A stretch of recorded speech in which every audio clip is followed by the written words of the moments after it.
I never thought a single moment could change everything I believed about my marriage. But it did.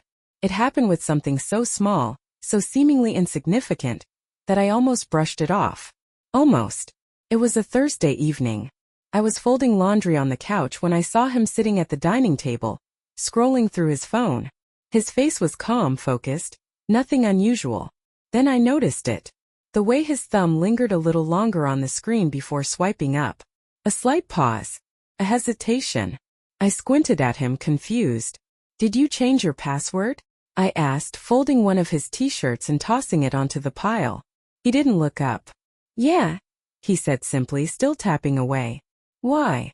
I asked, trying to sound casual. His thumb stopped moving. He glanced up at me, his eyes unreadable, then went back to his phone. "Just for security," he said, as if it was the most obvious answer in the world. I laughed a little, though it wasn't funny. Security from who? Me. I half-joked, waiting for him to look at me with that familiar grin, the one that said, "Don't be ridiculous." But he didn't grin. He didn't even smile. "Nah," he muttered, eyes still on his phone. "Just security, that's all." Sat wrong with me. You know that feeling you get when you see storm clouds in the distance but tell yourself it's not going to rain? That was me. I tried to push it down, telling myself it was nothing. People change their passwords all the time, right? Maybe he'd read some article about hackers or scams, but something wouldn't let me drop it.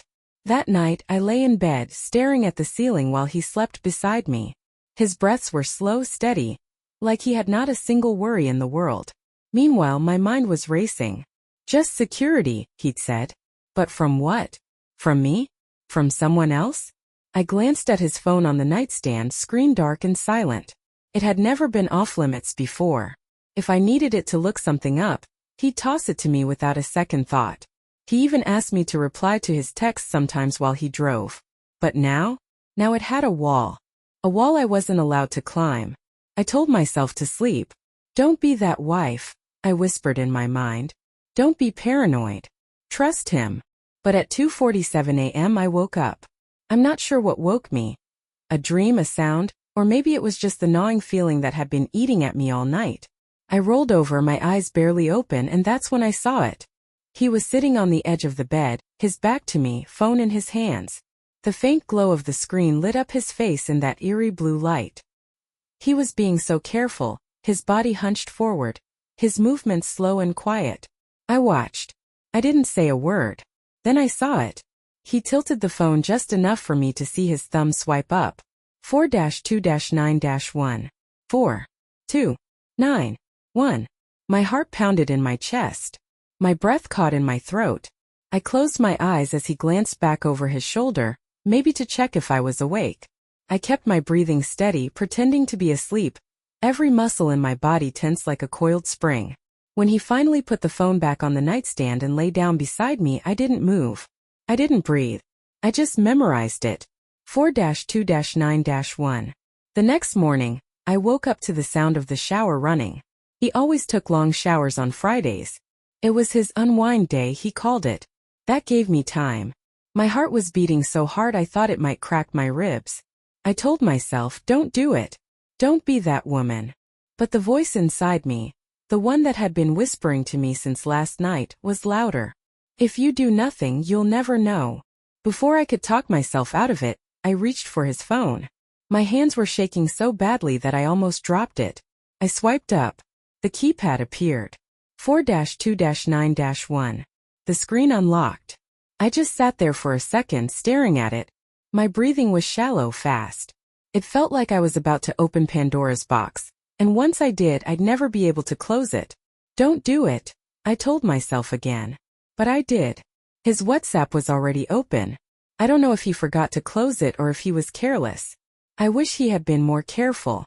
Maybe then I wouldn't have seen it. At the top of the chat list was a name I didn't recognize. Marina. My fingers hovered over the screen. I knew I shouldn't look. I knew. But I tapped it. The chat opened. I saw everything. Her profile picture was a woman with long dark hair and bright red lipstick. The kind of woman who knew she was beautiful. I hated her immediately. The messages were all there. Not just one or two, but a whole chain of them, like a trail of breadcrumbs leading me straight into hell. Her. When are you coming over? Him soon. Gotta wait until she's asleep. Her. She doesn't suspect? Him. No. She's clueless. Her. Hurry. I miss you. Red heart. Him. I miss you too. Soon, baby. I couldn't breathe. I couldn't move. My fingers went cold, my whole body frozen in place. My eyes locked on the last message he sent. Soon. Gotta wait until she's asleep. My throat tightened, and I felt my eyes sting with tears, hot and sharp like needles. I scrolled up, slowly at first, then faster and faster, scanning every word, every emoji, every disgusting, heart-wrenching piece of it. Dates, times, places. It had been going on for weeks. Weeks. The shower was still running. I had minutes. Minutes to decide if I was going to confront him now, or pretend I didn't know. My breathing turned shallow, shaky. I wiped my face with the sleeve of my hoodie, but the tears wouldn't stop. Then I saw it. The last message he sent. The final dagger to my heart. Soon. I'll be at your place by 8. Red heart. The timestamp was 6:32 a.m. I heard the water turn off. He's going to see my face. I thought. He'll know. I put the phone down like it was a bomb about to explode, then threw the blanket over me, turning my back to him. My heart was racing, my mind a storm of rage, pain, and confusion. I closed my eyes as I heard him walk in, towel around his waist, his hair dripping onto the floor. He leaned over me, kissed the side of my head. His lips were warm. They made me feel sick. Morning, he said softly, like he hadn't just betrayed me.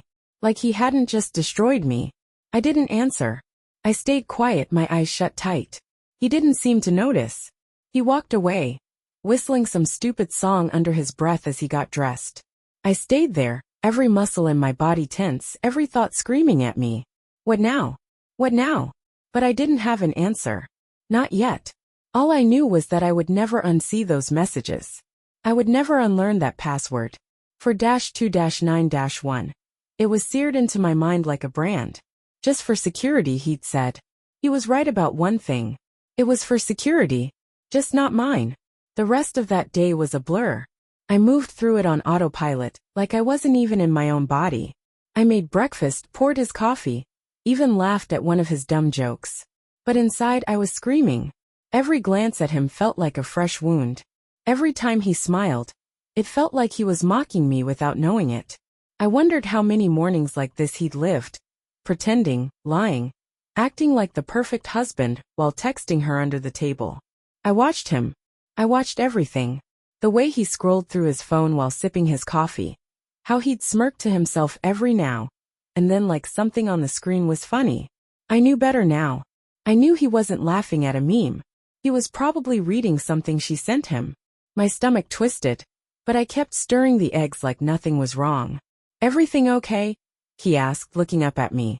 I froze for a split second, then turned to him with what I hoped was a casual smile. Yeah, just tired. He nodded, like that answer was enough for him. I wondered if he knew how much he'd underestimated me.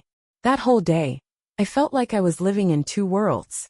On the outside, I was me, the wife who cleaned the kitchen, answered emails, and sent a text to my sister about dinner plans next week. But inside, I was something else entirely.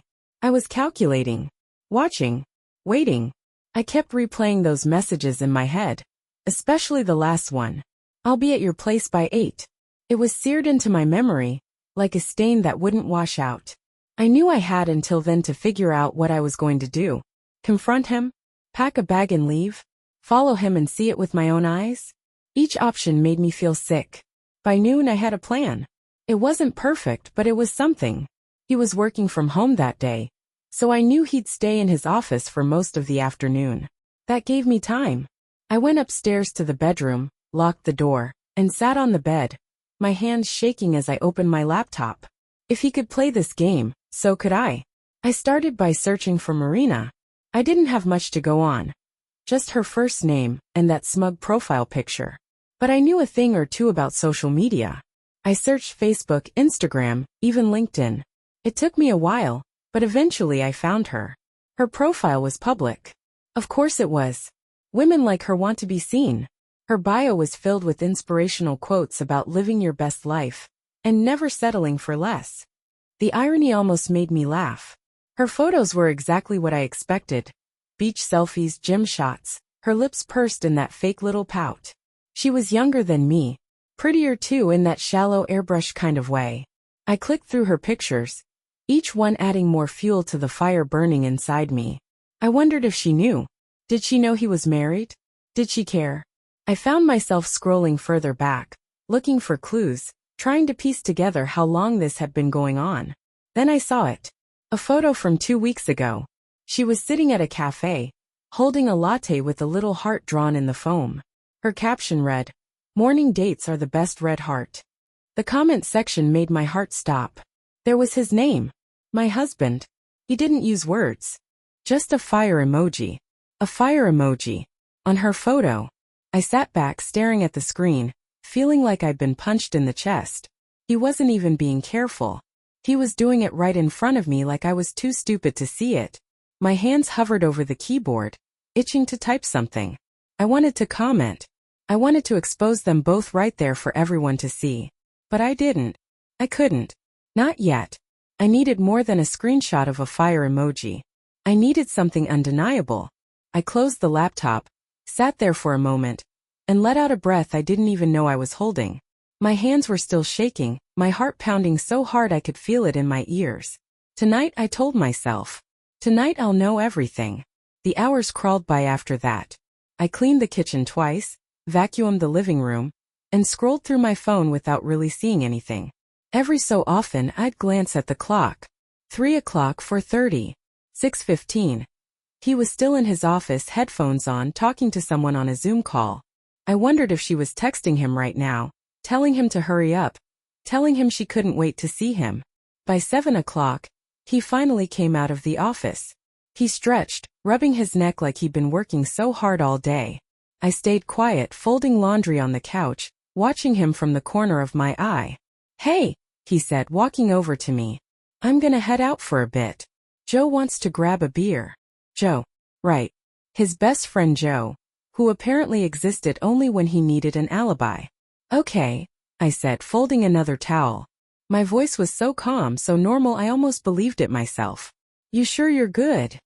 he asked, leaning down to kiss my forehead. I wanted to flinch, but I didn't. I let him do it. I let him think I was still clueless. "Yeah, I'm good," I said, looking up at him with the softest, most trusting smile I could manage. "Have fun." He smiled back. That same smile that used to make me feel safe. But now all I saw was a liar. He grabbed his keys and his phone, slipped on his jacket and walked out the door. I stayed perfectly still until I heard his car start, and the rumble of the engine fading down the street. The moment he was gone, I moved. I didn't change clothes. I didn't bother with makeup. I just grabbed my coat, my keys, and my phone. I knew where I was going. I knew exactly where Marina lived because she'd tagged her location in one of her photos. She must have thought it was cute, showing off her trendy little apartment in the city. It was about 15 minutes away. I parked a block away and walked the rest of the distance, hands shoved in my coat pockets, heart racing so fast I thought I might pass out. When I reached her building, I stayed on the opposite side of the street, hidden in the shadows. I didn't know what I was waiting for, but I knew I had to see it with my own eyes. 5 minutes passed. 10. Then I saw his car. It pulled up right in front of her building and he got out. No hesitation, no looking around to see if anyone was watching. He walked straight to the door like he'd done it 100 times before. My chest felt tight like I couldn't breathe. He buzzed the intercom. A second later, the door clicked open. I saw him smile. He smiled. My vision blurred with tears, but I didn't let them fall. I didn't move. I didn't scream. I didn't call his name or run across the street. I just stood there frozen as he walked inside. The door swung shut behind him. I stayed for an hour, just standing there watching that door. I told myself if he comes out, I'll confront him. I'll scream at him right here in the street. I'll do it. But he didn't come out. At 9:30, I walked back to my car. The ride home was silent. No music. No radio. Just the hum of the tires on the road and the sound of my own breathing. When I got home, I sat in the driveway for a long time. My eyes stayed on the steering wheel, my hands gripping it so tight my knuckles turned white. I thought about the password, 4-2-9-1. The lock I wasn't supposed to open, but I did. And now I knew. I knew everything. I wasn't sure if I should be proud of that or if I should hate myself for it. But one thing was certain, there was no going back. Not now. Not ever. I sat in the car long after I'd parked in the driveway, my fingers still gripping the steering wheel like it was the only thing keeping me from falling apart. My breathing was slow, deliberate, each inhale shaky, each exhale heavier than the last. The quiet hum of the engine was gone, but the storm inside me was deafening. The house was dark, the porch light casting a dim glow on the front steps. It looked peaceful from the outside, warm, inviting, the kind of house where love was supposed to live. But I knew better now. I knew that love wasn't just a word you painted over cracks in the wall. It was supposed to be something real, something solid. I thought I'd had that. I thought we had that. I glanced at my phone on the passenger seat. No messages. No calls. Not that I expected one. He wasn't going to text me from her apartment. I imagined him there, sitting on her couch, his legs spread out like he owned the place. Maybe she was curled up next to him, her head on his shoulder, her fingers tracing circles on his arm. I felt something burn in my chest. Jealousy, hate, betrayal.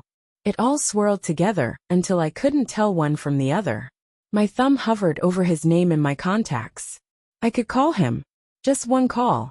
I could ruin his night in an instant. I could blow everything up. But I didn't. Not yet.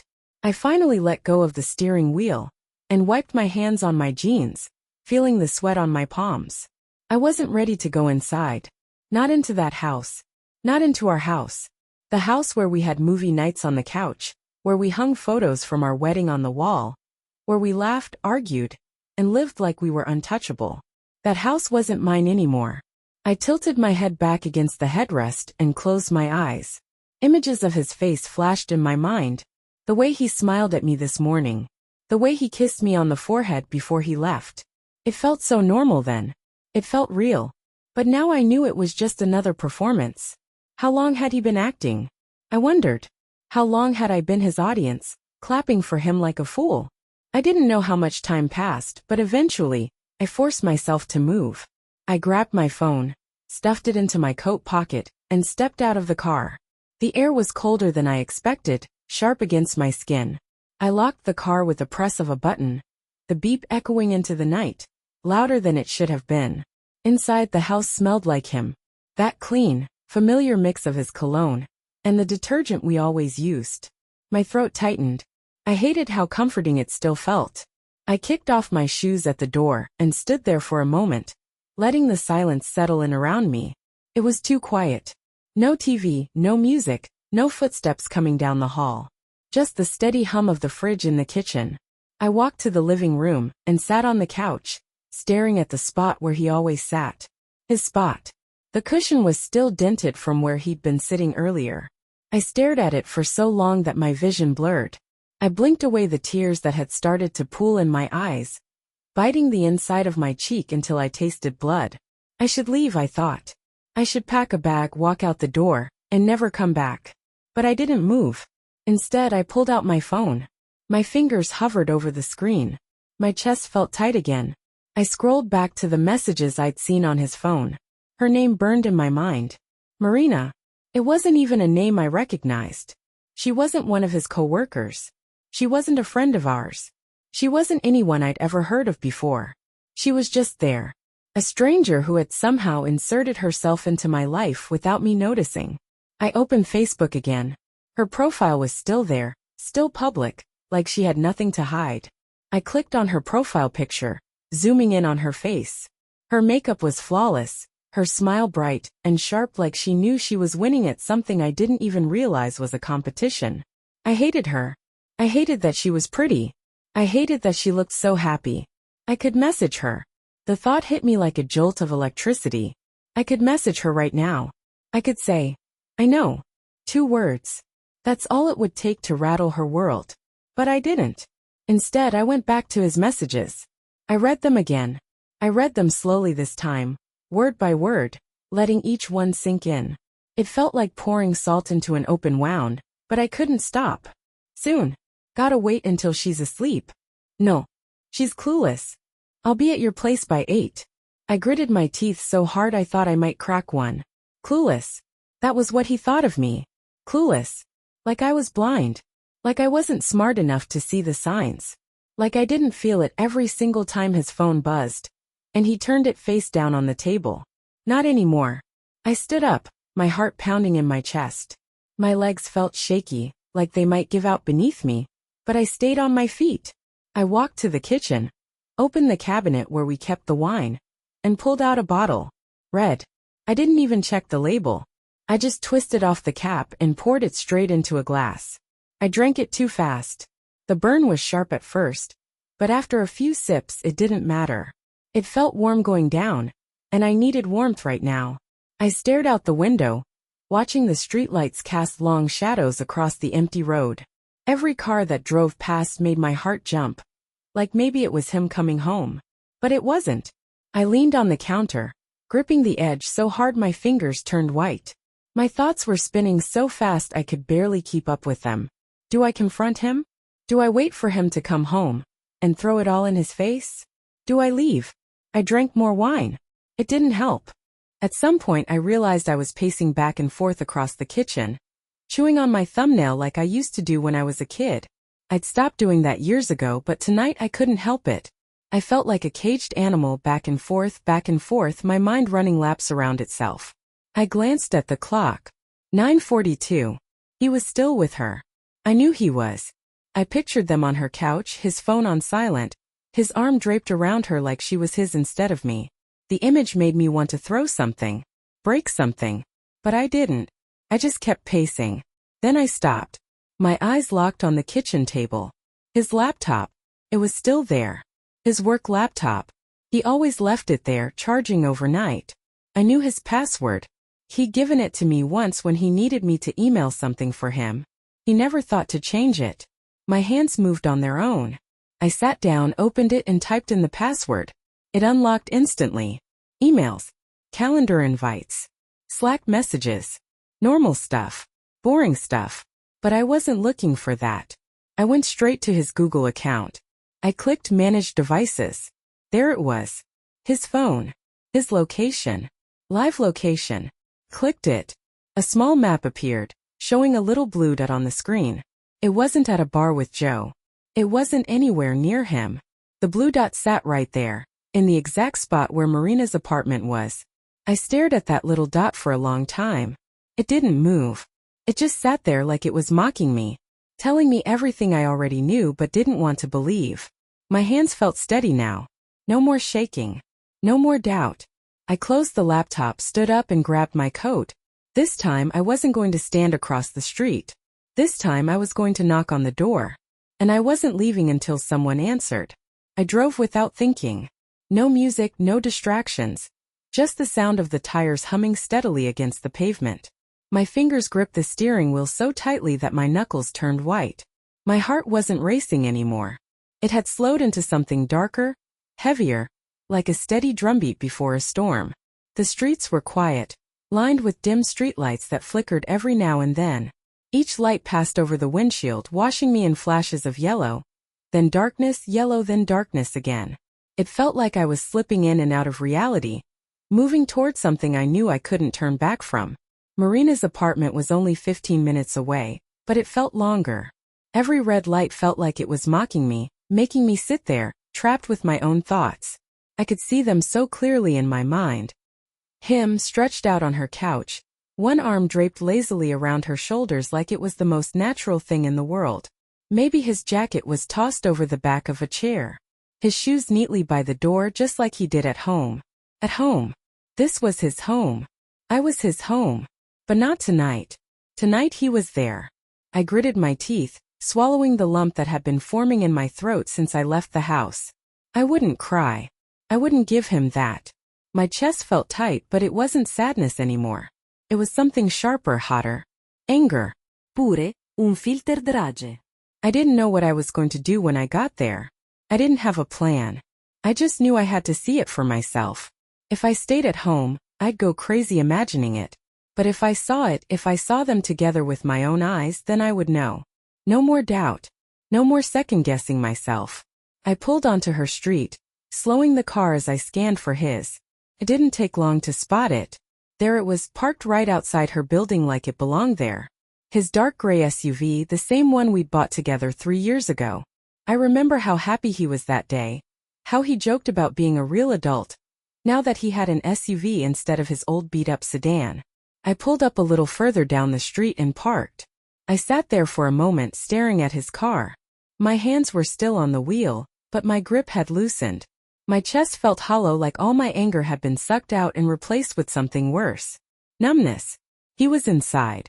I knew he was. I didn't need a camera, a message, or a phone call to prove it. His car was right there. The proof I'd been searching for all day was sitting 20 feet in front of me. I could leave. I could turn the car around, go home, and pretend I never saw it. Pretend I never knew. There was some kind of peace in that, wasn't there? Not knowing. Living in ignorance. People did it all the time. They smiled through dinner, kissed goodnight, and convinced themselves everything was fine. But I wasn't one of those people. Not anymore. I grabbed my phone from the passenger seat and shoved it into my coat pocket. My heart was pounding now, not from fear but from something else. I didn't feel numb anymore. I felt alive, raw and electric, like every nerve in my body was on fire. I got out of the car and slammed the door harder than I meant to. The sound echoed down the street, but I didn't care. I wasn't hiding. Not anymore. The air was colder than it had been earlier, sharp and biting against my skin. I shoved my hands into my coat pockets as I walked slowly toward the building. I counted my steps, trying to keep myself calm. 10 steps. 20. 30. The entrance wasn't locked. Of course it wasn't. People like Marina never worried about things like that. The hallway smelled like fresh paint and cheap air fresheners. The walls were a pale beige, the kind of color landlords choose because it's neutral and doesn't offend anyone. I walked slowly, listening to the quiet hum of fluorescent lights overhead. My boots made soft, hollow thuds against the tile floor. Her apartment was 3B.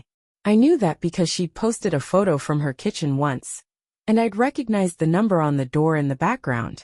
It was stupid how people gave away everything online without even realizing it.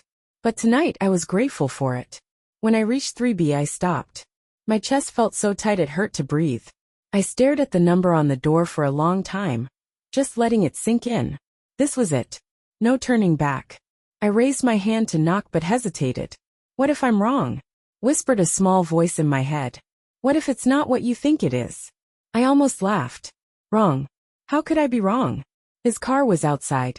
His messages were on his phone. His words were still burned into my mind. I'll be at your place by 8. It was 9:52. He was here. I knocked. 3 sharp knocks. Not loud, but firm enough to be heard. I stepped back, arms crossed over my chest, waiting. My heart wasn't racing anymore. It was steady, calm, too calm. I stared at the peephole, knowing someone was on the other side of it, deciding whether to answer. Seconds passed. Then I heard it. Footsteps. Slow, hesitant footsteps. The lock turned with a soft click, and then the door opened just a crack. I saw her face first. Marina. Her eyes widened the second she saw me. She didn't say a word, but I saw it all over her face, shock, confusion, fear. She knew who I was. Of course she did. She must have seen my face on his phone. Maybe even scrolled past photos of us together on his social media. Hi, I said, my voice so steady it almost surprised me. Is he here? Her lips parted like she was about to lie. But then I saw it. That flicker of panic. The way her eyes darted behind her. And that was all the answer I needed. Move, I said, my voice harder this time. She didn't. She stood there, blocking the door like she had the right to. Like she belonged there. My patience was gone. I reached out, shoved the door with one hand and walked in. Her apartment smelled like candles, vanilla and something floral. Cozy. Comfortable. I hated it. And there he was. Sitting on her couch, his shoes off, his jacket draped over the armrest. His eyes met mine. And for the first time in our entire relationship, I saw something in him I'd never seen before. Panic. He shot up from the couch like it was on fire. What the hell? He started, his voice louder than it needed to be. Don't, I said, holding up a hand. Don't you dare. He stopped. Marina stood behind me, silent now, her arms wrapped around herself like she could disappear if she stayed still long enough. I didn't even look at her. She didn't matter. He did. I stared at him, letting the silence stretch so long it became uncomfortable. He looked away first, rubbing the back of his neck like a scolded child. His eyes darted to Marina, then back to me, like he was weighing his options. Say it, I thought. Say the one thing that will break me completely. It's not what you think, he finally said. His voice was soft, like he thought he could still control this. Like he thought he could still control me. I laughed. Not a big laugh. Just one short, sharp breath that didn't sound like me at all. Not what I think, I said slowly, my voice so calm it scared even me. Then tell me, what is it? You left the house at 7:30. It's almost 10. Your car is outside. Your shoes are off. So please tell me what I'm not understanding. He opened his mouth, but no words came out. None. He had nothing. Nothing but the silence. I nodded, tears stinging the back of my eyes. But I didn't let them fall. I'd done enough crying for him. Don't come home, I said quietly. Then I turned, walked out the door, and didn't look back. I didn't feel anything as I walked down the hallway. Not anger, not sadness, not even relief. Just emptiness. It was like my mind had shut down all the emotional alarms, so I could move without collapsing. My footsteps echoed softly off the walls. And with every step, I felt further and further away from the woman I used to be. The cold night air hit me as soon as I stepped outside, sharp and biting against my face. It felt good, actually. It made everything feel more real. The street was quiet except for the distant hum of traffic from the main road. His car was still there, parked like it belonged. Part of me thought about slashing the tires. It would have been so easy. A quick, jagged slice with a key, and he'd be stranded here with her. But I didn't do it. Instead, I walked right past it, my eyes locked forward, my breath coming out in short clouds of fog in front of me. I didn't turn around. I didn't check to see if he was chasing after me. I didn't need to. If he did, I wouldn't stop. I got in my car, my fingers cold as they gripped the steering wheel. For a moment, I just sat there staring straight ahead. My heart was no longer racing. It was slow and steady, too steady, like my body hadn't caught up with what had just happened. My eyes burned, but I refused to cry. Not here. Not where he could see me. I started the car and pulled away from the curb. I didn't look in the rearview mirror. The drive home was quiet, the same way it had been on the way there. But this time it didn't feel like I was driving toward something. It felt like I was driving away from everything I'd ever known. Every streetlight I passed felt colder, harsher. Every shadow on the road looked darker. I thought I'd feel something by now. Rage, maybe. Or grief. But all I felt was that hollow space inside me. Like a room where all the furniture had been dragged out. Empty. Silent. Just me and the echo of everything I used to believe. When I pulled into the driveway, I sat there for a while again, just like before. But this time it wasn't indecision that kept me there. It was the weight of knowing what came next. I was going to walk into that house, our house, and I would see all the little pieces of the life we'd built together. The framed photos on the wall. The throw blanket he bought me last Christmas. The coffee mugs we picked out together on a random Saturday. It felt like walking into a crime scene where I was both the victim and the detective. But I did it anyway. I got out of the car, shut the door softly, and walked up to the house. The porch light buzzed faintly, the glow flickering every few seconds. I unlocked the front door and stepped inside, breathing in that familiar smell of home. Except it didn't smell like home anymore. Smelled like betrayal. I shut the door quietly behind me, locking it out of habit. My eyes scanned the room. Everything was exactly where I'd left it. The blanket was still draped over the arm of the couch. My half-empty glass of water was on the coffee table. The shoes I'd kicked off earlier were still by the door. For some reason that hit me the hardest. The shoes. They were side by side. Perfectly lined up. His shoes should have been there too. They always were. But they weren't tonight. They were at her place next to hers, probably in the exact same neat little row. I stared at my shoes for so long I thought I might scream. But I didn't. I just walked past them straight to the kitchen. The wine bottle was still on the counter where I'd left it, only half empty. I grabbed it and poured another glass without thinking. My hands moved on their own, Like they'd done this 1,000 times before. Twist. Pour. Sip. The warmth of it spread through me, but it didn't calm me down. It just dulled the edge of everything I was feeling. I sat at the kitchen table, the wine glass in front of me, both hands wrapped around it like it was a lifeline. I stared at it for a long time, not drinking, not thinking, just staring. I thought I'd feel something by now. Regret, maybe. Or that familiar ache that comes right before you cry. But I didn't feel that. I felt something colder. Something sharper. I reached for my phone. My fingers hovered over his name in my contacts. It would be so easy. So easy to call him and scream everything I'd been holding in since I saw that first message. I know everything. I could say it. I could scream it until my throat was raw. But I didn't. I clicked his name and scrolled down to where it said, "Block this number." My finger hovered over it. Felt so final. Like a door slamming shut in my mind. If you do this, it's over. Really over. Pressed it. The phone gave me that little confirmation message. This contact has been blocked. Just like that, he was gone. I stared at the screen, half expecting it to feel like a victory. But it didn't. It didn't feel like anything at all. I put the phone down, face down on the table, and sat there for a long time. No music. No te ve. Just the low hum of the refrigerator and the faint ticking of the clock on the wall. Tick, tick, tick. Minutes passed, but it felt like hours. My eyes drifted to the photos on the wall. There was one of us from last summer, arms around each other, grinning like we didn't have a care in the world. I remember that day. We went to the lake. We spent the whole afternoon skipping rocks and arguing over who was better at it. He won, of course. He always did. I wondered if she'd ever seen that photo. If she'd scrolled past it on his profile, the same way I'd scrolled past hers. Did she feel guilty? Did she tell herself lies to sleep at night? Or did she just laugh knowing she'd won? I stood up. My chair scraped against the floor, the sound jarring in the silence. I walked over to the wall, stared at that photo for a moment longer, and then reached up and pulled it down. Came off easily. No fight at all. I turned it around in my hands, staring at the back of the frame. My fingers pressed against it like I was about to snap it in half, but I didn't. I set it on the counter face down and walked away. I didn't want to look at us anymore. Not tonight. I went upstairs, one slow step at a time, each step heavier than the last. When I reached the bedroom, I stopped in the doorway. Our bed was still unmade.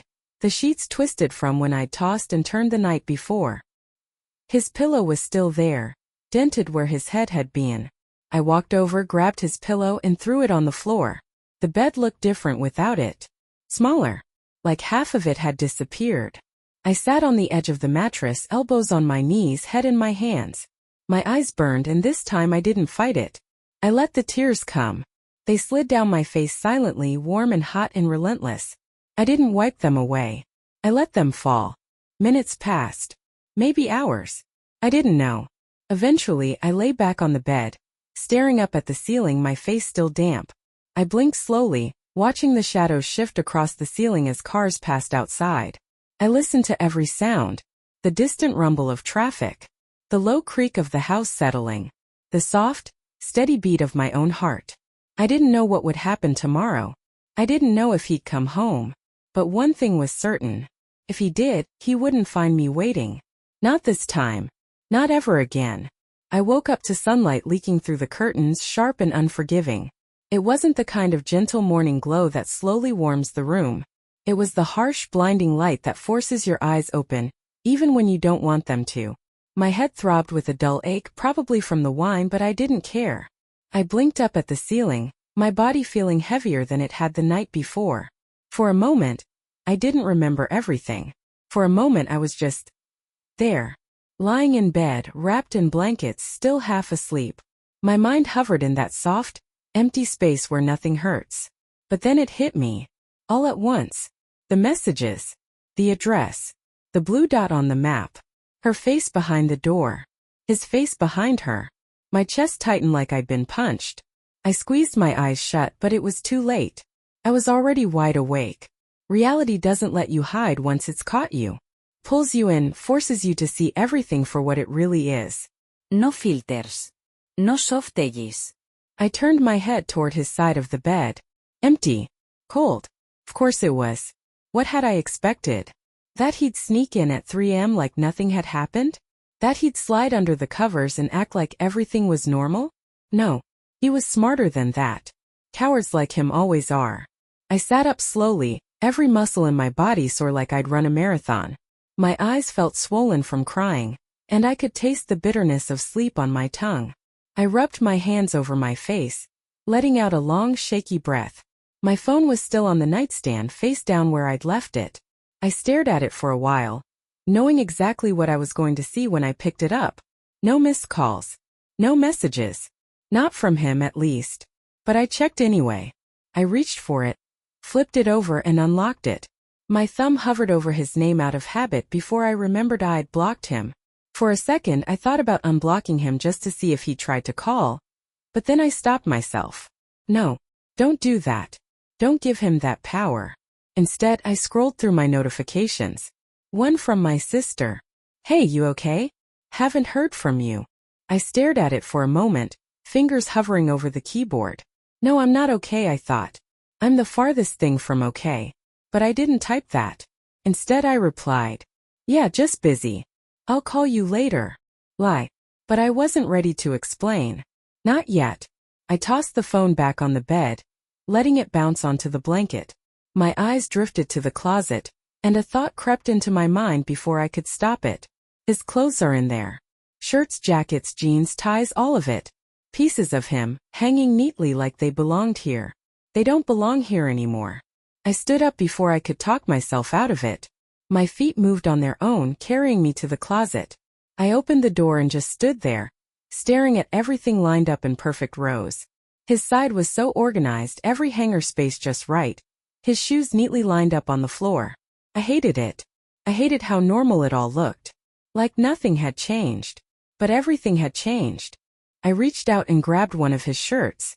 A plain gray one I'd seen him wear 100 times. The fabric felt soft in my hands and for a second I froze. Memories hit me like a tidal wave. Him standing at the kitchen counter wearing this exact shirt, pouring coffee. Him leaning against the doorframe, arms crossed, grinning at me like I was the only thing in the world that mattered. I squeezed my eyes shut and pulled it off the hanger. Then another. And another. I didn't stop. I pulled down everything. Shirts. Jackets. Hoodies I borrowed on cold nights. Pants. Even his stupid collection of baseball caps on the top shelf. One by one I yanked them down, my breath coming out faster with every move. My heart was pounding in my chest, my fingers moving so quickly, I didn't even notice the burn in my arms. Felt good. Felt right. When I was done, I stood there, chest heaving, surrounded by a pile of his things on the floor. It looked ridiculous. A mountain of fabric and leather and little pieces of him. I felt my throat tighten again, but I didn't cry. I was done crying. I grabbed a trash bag from under the sink and came back.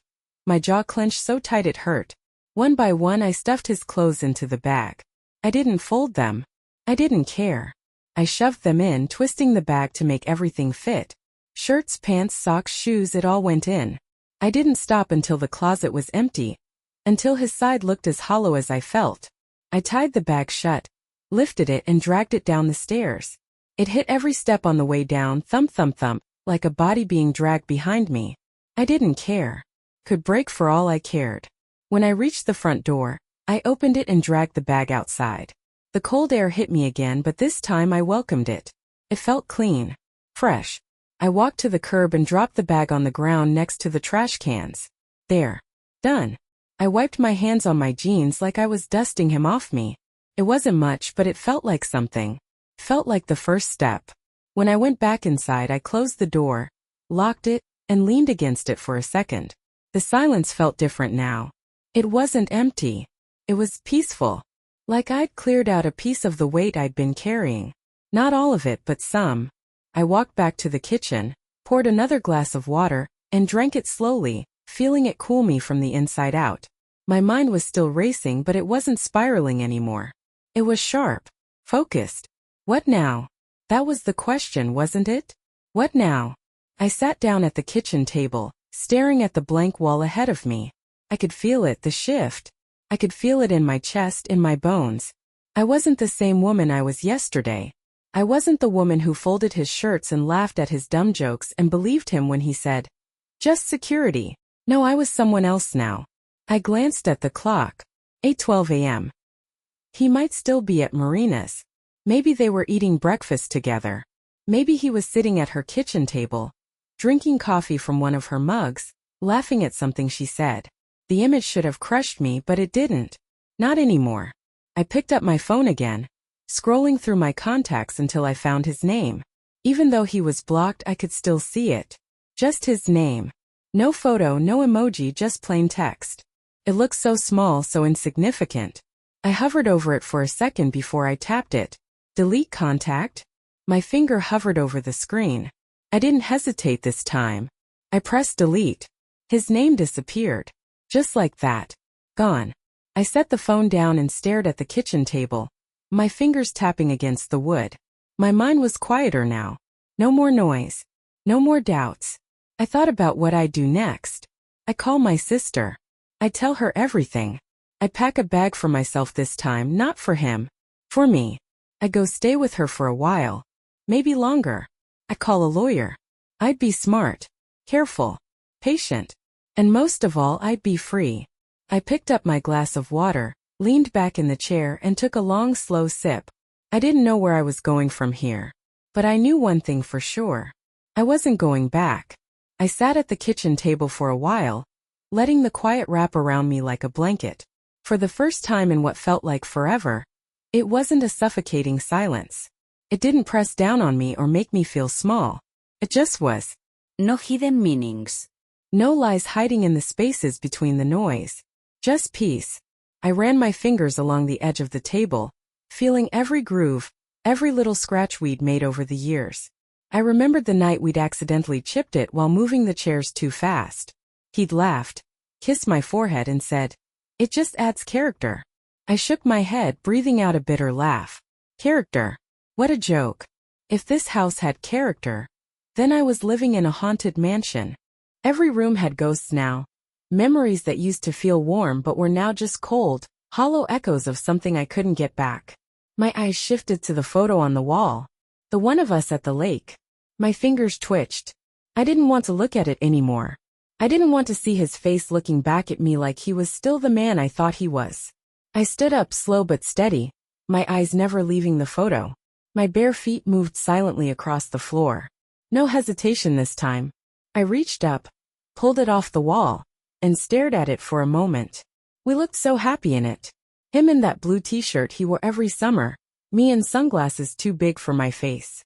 Our arms around each other, like nothing in the world could break us. But he broke us. I flipped the photo over, and ran my thumb along the back, feeling the smooth cardboard. Then with a sharp sudden movement I snapped it in half. The crack of the frame splitting echoed through the room, and for a second it startled me. But then it felt right. I broke it again, this time with more force, until the pieces were small enough to fit in my hands. I carried them to the trash, opened the lid, and dropped them in with a hollow thud. I stood there for a moment, staring at the broken pieces at the bottom of the bin. That's all it ever was, I thought. Glass, wood, paper, and lies. I wiped my hands on my jeans like I was brushing him off me one last time. My heart felt lighter, but not empty. Not anymore. It wasn't filled with love or hate or regret. It was filled with something I hadn't felt in a long time. Clarity. He wasn't going to call. He wasn't going to text. And that was fine. I didn't want him to. I glanced at the clock. 9:04 a.m. The sun was higher in the sky now, spilling golden light through the windows. It didn't look harsh anymore. It looked soft, like the beginning of something new. I grabbed my phone from the table and scrolled to my sister's name. My thumb hovered for a second before I tapped call. It rang twice before she picked up. "Hey, you okay?" she asked, her voice full of concern. "I texted you last night. You never text me back." I opened my mouth, ready to lie again. Ready to say, "Yeah, I'm fine, just busy." But I didn't. My throat tightened, and for a second I couldn't speak. But then, something inside me cracked, and before I knew it, the words were spilling out. "No," I said, my voice breaking just a little. "I'm not okay, Jess. I'm not okay at all." Silence on the other end. And then softly, "What happened?" I sat back down at the table, one hand cradling my forehead, fingers pressed into my temple. My breath shook as I let out a slow, uneven exhale. Just say it. Say it out loud. He's been cheating on me, I said, my voice cracking on the last word. It felt raw coming out, like pulling out a splinter you didn't know was that deep. But it was out now. It was real. There was a pause. Then my sister's voice came back, sharp and clear. What? Are you serious? Who? How do you know? I rubbed my hands over my face, wiping away the tears that had finally started to fall. They're not tears of sadness, I told myself. They're tears of release. I saw it, Jess. I saw the messages on his phone. I went to her apartment. I saw him there. My voice grew harder with each sentence, steadier. Like each word was building something solid under my feet. Oh my God, she breathed, and I heard the sound of movement on her end, like she was pacing. Do you want me to come over? I'll come over. I'll bring coffee. I'll bring tequila if you want. I laughed at that. A real laugh. It caught me off guard, but I let it happen. Yeah, I said, wiping my eyes. Yeah, I'd like that. I'm on my way, she said firmly, and I could hear her grabbing her keys. Don't do anything crazy, okay? Just sit tight. I'll be there in 20 minutes. Okay, I whispered. I'll be here. We hung up, and I set the phone down slowly, letting my hands rest on the table. My heart was still steady. No racing. No panique. Just steady. I looked around the house. At the kitchen, the living room, the staircase leading upstairs. It all looked different now. Not like a home.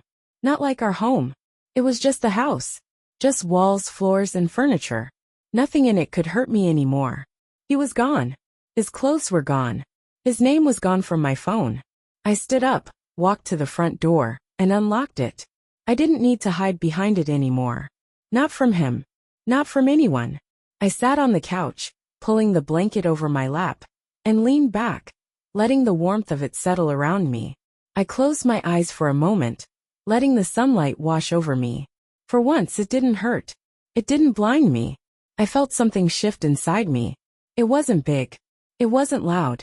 But it was there. A quiet strength.